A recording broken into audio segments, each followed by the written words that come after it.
I don't think you understand the gravity of this situation.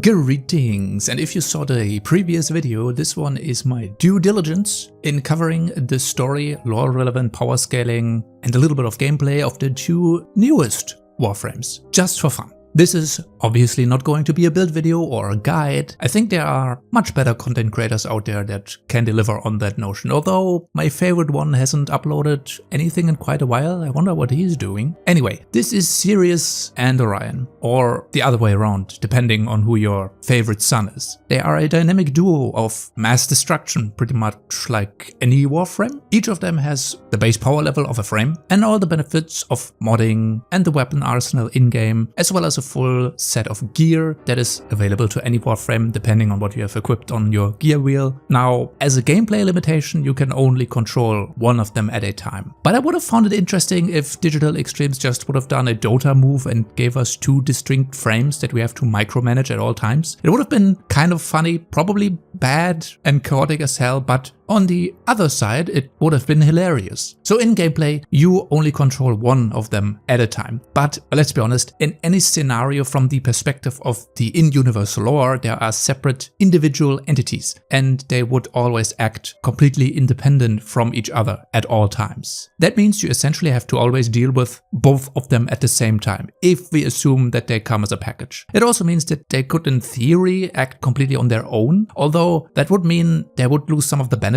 They would have nobody to clash with in a mission, and all of the other synergies wouldn't work, so that kind of takes literally one of their abilities away. But yes, we could see them likely acting completely on their own. I mean, we see them essentially being separated from each other during the quest. So the assumption there is they would and could completely act millions of light years apart from each other. Probably though without the benefits of working as a team. It does make no sense to separate them though, as this would decrease their power potential, so I will always assume that they are within physical reach of each other to at least do their enemy showdown move. Both frames are also, I guess, pure-born Warframes or natural-born Warframes. They don't originate from the Orokin Empire era, as they were born long past the collapse of the Empire. Both sons inherit aspects of their parents, Stalker and Jade, and that is already a feat statement, as both have inherited the power from two arguably really strong Warframes. One is a Shadow Hunter that routinely goes after Warframes and their operators to kill them with not that much success, I guess, but maybe he has actually killed a few Warframes. I mean, he canonically has killed a Loki, but if Stalker invades you in-game and you're not a total newbie, you're probably going to beat his ass, so And then we have Jade, and Jade is just the biblically accurate version of an angel in Warframe's universe, I guess. And she also wields the Jade Light, very importantly one of the most powerful in-lore weapons used by the Orokin Empire. And likely, Jade Light is fairly rare nowadays. It's reproduced in Parvos's Jade Eximus project, but is it the same quality of Jade Light from the Orokin Empire era? Is it just as powerful? Is it as powerful as Jade's own version of it? Probably not, because Jade Light originates from Jade, so her version of the Jade Light has to be the OG one and therefore being the most powerful one. And their sons both directly inherit aspects of the Jade Light, or probably even completely are able to use the Jade Light as is. Some of their weapon and ability descriptions state that they're using Jade Light, so I'm assuming that they can use the same powerful version of Jade Light that the progenitor could use. The sons are both also themed visually and thematically around stellar bodies, and a lot of their abilities have names that correspond to stellar phenomena, even though their abilities are not literally doing what the names of the abilities say, with the exception of the literal black hole ability that we obviously will spend a lot of time talking about. Wield the power of stars in a constant battle for supremacy. Quite literally is their codex entry, and they do indeed, partially at least, wield cosmic power. If there are both low on energy, they also canonically steal from each other. energy in Warframe is essentially void or void energy, some sort of void flow, so they can steal this type of energy from each other through just basically being physically close. How does that work? Probably through void shenanigans, we don't really know. And they both wield signature weapons, although very importantly, their scythes are not abilities, or at least there are physical weapons that can be used by other Warframes. They're not exalted blades. However, they are essentially part of their kits, and from a lore perspective, I'm assuming since they are using the blades in some of their abilities, they are always equipped, even if they have different melee weapons equipped at a time. And even at a baseline, all Warframe weapons, especially melee weapons, are incredibly powerful considering what you can destroy with a scanner in the game. So them wielding any kind of melee weapon, again, base level Warframe power. Sirius's first ability, although named Coronal Ejection, is not quite as strong as the name implies. He just kind of throws a Jade Light infused scythe. Is that his physical scythe infused with Jade Light? I'm assuming that it is. At least the idea is cool because they have their weapons, they are canonically using their weapons, so it makes sense that they could be able to infuse them with some of their specific power sets. Sirius is themed much more around Jade Light, so it makes sense. However, that still means Sirius on his own, wields the Jade Light. And again, we know how strong Jade Light and Jade Light weapons would be in the Warframe universe. And again, he wields it as a literal weapon of light, kind of like a hard light construct. Isn't that essentially what an exalted weapon is? I mean, he summons a scythe made out of void light or Jade Light and then he throws it. Now, that could also imply that instead of just yeeting it away, he could use it in any other way than just as a throwaway projectile. Sirius's other abilities are very defensive focused, essentially a Jade Light defense or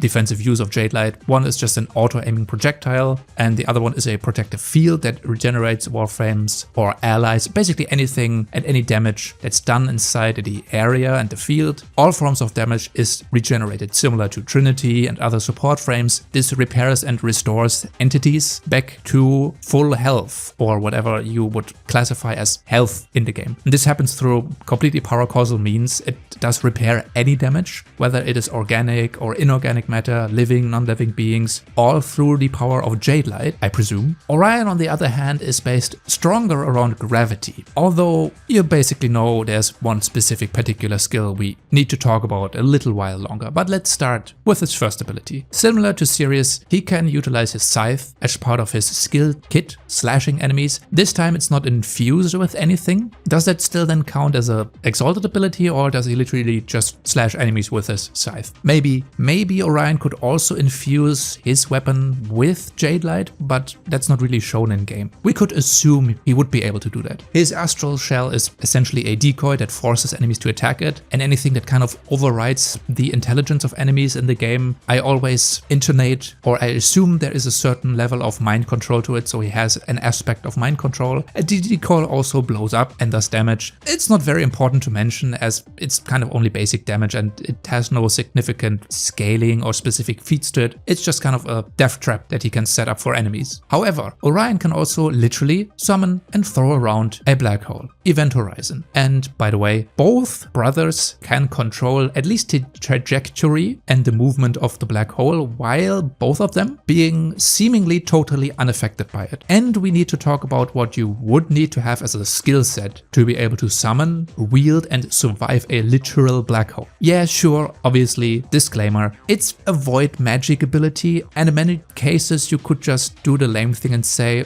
it's not really a true black hole, it's void shenanigans, and we don't really know the limits of the powers bestowed to us and the Warframes through the Man in the Wall. So the basic explanation for why the Event Horizon behaves like it's doing is void shenanigans. But that's kind of lame. And I want to do the fun thing and theorize how Orion could summon a black hole and how both of the brothers could direct its movement. Orion on his own would need to be able to wield immense gravity manipulation powers. He summons a black hole locally with a specific diameter, maybe about the size of 2 or 3 Warframes. However, to even summon a localized black hole in the first place of any size, he would need to have harnessed the power to compress matter at will through gravitational crushing until it reaches the point where it starts to collapse into a singularity. That's kind of the base ingredients of a black hole. You need gravity to collapse at a certain point. So you would need to have to be able to manipulate a gravitational field of some sort and then squeeze an amount of mass, an insane amount of mass, into a small point. And he would also need to consistently, obviously, be able to manipulate the local gravitational field to just keep the black hole from pulling himself into it and also immediately collapsing depending on the size of the black hole. By the logic of black holes, Orion also wields a certain level of space-time manipulation because gravity is the warping of the fabric of space-time, so Orion could bypass certain aspects of physics completely and entirely by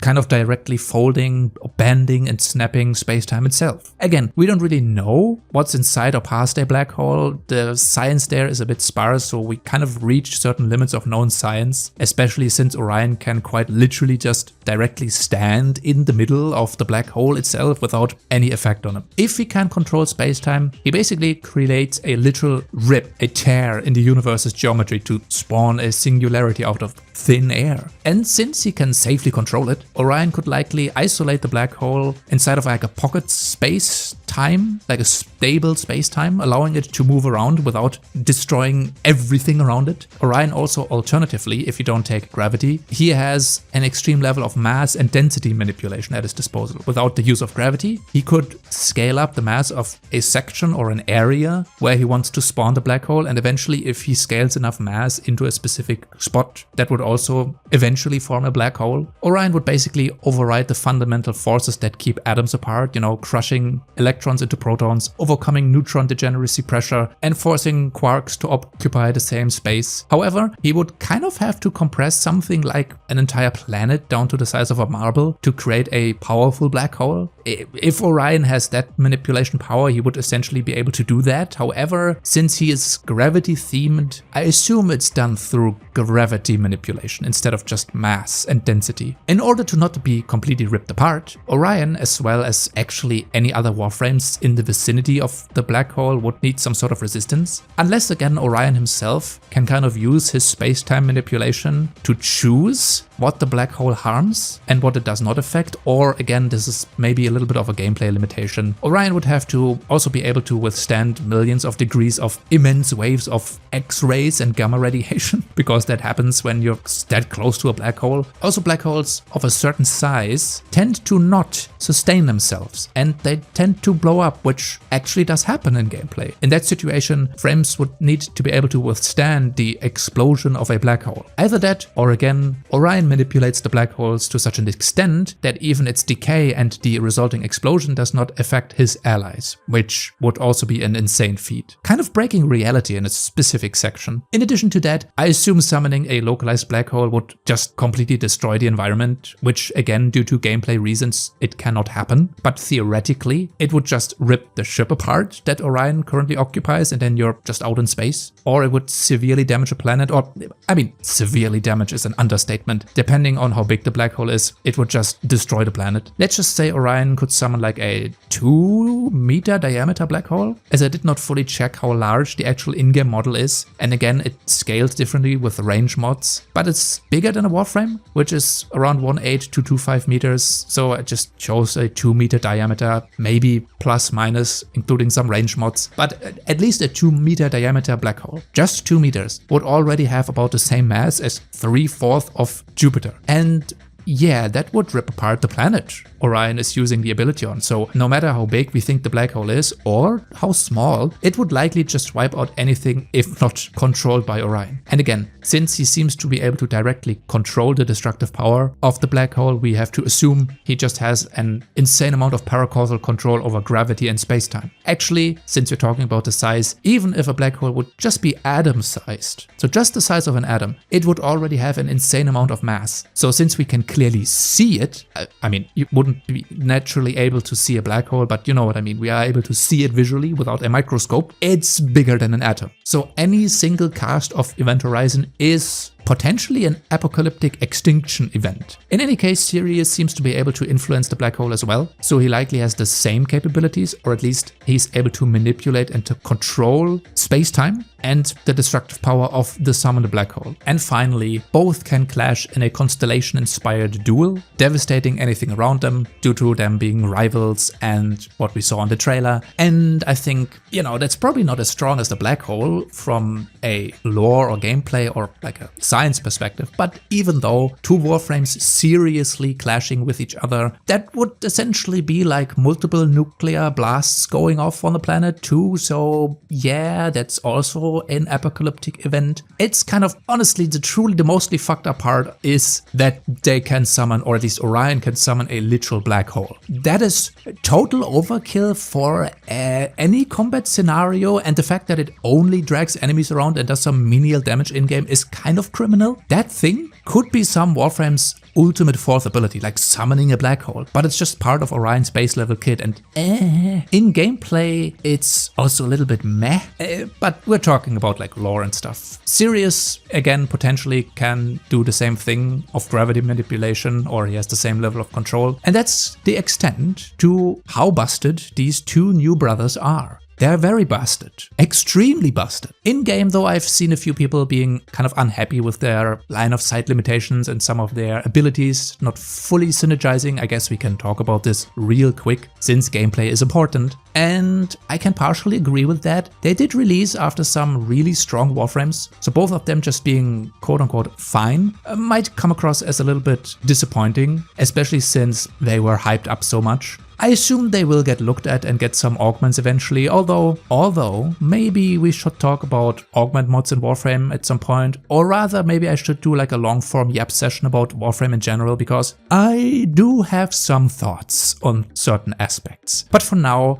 Orion and Sirius are very photogenic, and you can do some really fun combinations with them fashion-wise, and they are really funny in Captura, especially when you get the Gemini emotes to line up correctly. But so far, that's it. I guess all of Warframe's power scaled, including the newest two ones. And do Sirius and Orion reach the top 10 in terms of power scaling in Warframe? Well, maybe due to their time, space and gravity manipulation. But there's also some really big heavy hitters out there in the top 10, so I could give them like 10 or 9, but some of the frames on the top 10 list are just too broken, so even a black hole wouldn't do anything to them, especially since a few of them can, like at least one of them can predict the future, so no matter what Orion would do, it wouldn't really work. Like, being able to foresee the future is really overpowered, so yeah, I don't know, I could give them like 10 or 9. They're really high up there due to the fact that they can summon a black hole. But for now, that's it. And with that, that's the end of the video, and